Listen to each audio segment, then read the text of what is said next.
I mean, I don't know. Will they be concentrating, Steve? They've got an awful lot to worry about. That's true. Steve, it says you have got chronic hay fever, you have got a weak bladder. These two conditions lead people to think that you are a drug addict, as you are constantly sniffing and going to the lavvy. Correct. Are you a drug addict and using this as an excuse? I've always wanted to take more drugs. Yeah. I've always quite liked the idea of that being a bit more debauched, a bit more rock and roll. It's very difficult to be rock and roll, I found, when you've got glasses. Right. It's amazing how it inhibits you from doing so many things. Like, I'm just moshing in a mosh pit. Yeah. You know what I mean? I'd just be there and people have elbows and I'd be going, watch, will you... You know, and I've always wanted to do one of those stage dives where they carry you on their hands. But again, I'd have to be careful. I'd just leave them on the stage first. Yeah. And, you know, can someone pass the glasses down? Can we be careful? That's always always stopped me from being more rock and roll. They are constantly fighting against rock and roll. There's a lady, she's a lady, not a gentleman, that's clear. A lady in the audience has just asked, in case the mics didn't pick it up, why don't you wear contact lenses, Steve Merchant? Well, it's partly because of the fiddling you'd have to do, which I think looks rather difficult and tricky, and I don't want to be putting my fingers in my eyes. No, not after we've had them first. No. Dabbing a homeless woman's pouch. But I think it's also that I do have quite bulbous eyes. And I think that the glasses... No, what? Laughing at an innocent guy. Just come on here to just share his problems. And suddenly you're all freaked out.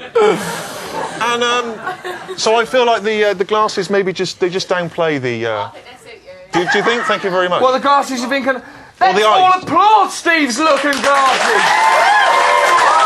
Approval from the young. Validation at last, yeah. Absolute validation there. Sorry, I got a little bit of a hangnail there. That's why I don't want you to think I'm not paying attention. I've got a little bit of an annoying That's nail, all right. So don't worry about that. That's why I'm fiddling. I do apologise. Steve, I'm so wounded by the way the interview began. If you sat and fingered yourself, I wouldn't be shocked. Now, Steve, it's that occasionally you take up unique habits such as smoking a pipe or wearing a bow tie. Why do you do these things? Well, in the case of the pipe, I was concerned that it was dying out. Because no young people now, we're in a room of young people, no one here smoking a pipe. None of them smoke pipes. People smoke, well, maybe the crack pipe, possibly. Yeah, but other than that, you know, the classic Sherlock Holmes pipe, you don't see a guy in a nightclub, you know, people 15. don't do it. Hello, love, how's it going? You never see it. We have an obligation. Yeah, so I think we keep, you know, I feel like someone should keep the pipe alive. I feel the same way about the Hitler moustache. No one has the Hitler moustache anymore. I'm thinking about getting a Hitler moustache to think, you know, there's a lot of negative connotations for the moustache. The moustache didn't do anything. Don't blame the moustache.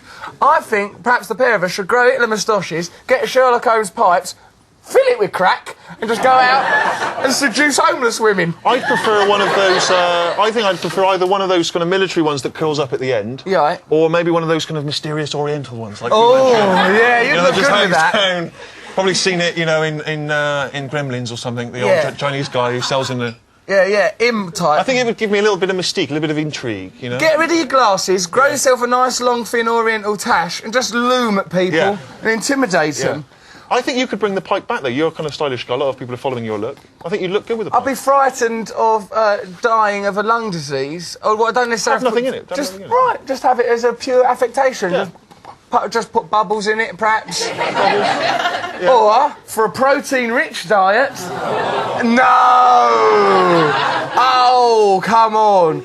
Right, Stephen, it says here you don't like to... He says you're notoriously careful with your money. Does that mean you just, like, keep it in your pockets and that instead of going woohoo and skidding around, chopping and lopping it around? Or does that mean you won't give no money to, for example, the African child we mimed earlier? I don't like to give money to charity, generally. You know, I'm not a big charity giver. Why? I've never bought a copy of The Big Issue. What? Never? You're proud of that? No, what happened was initially... I suppose if there's a woman on the street selling Big Issue, say, well, I have got a few suggestions for how you could raise a few quid. Come and have a bath. Well, when I was at university, I never bought a Big Issue because I didn't have enough money. And now, since then, it's become kind of a challenge to avoid Big Issue sales, people. So I will often, the number of times I've pretended to be on the phone. OK, let's see some of your technique.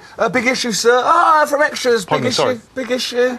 Sorry. I'm homeless. I'm sorry, I haven't got home. Yeah, no, I'm sorry. There's a homeless guy who's really fucking me off, so I'm going to have to... Sorry. I'll come round your house and wank you off. Rick, can I call you back? Yeah. Good work. That rarely happens. Very rarely. Very rarely happens.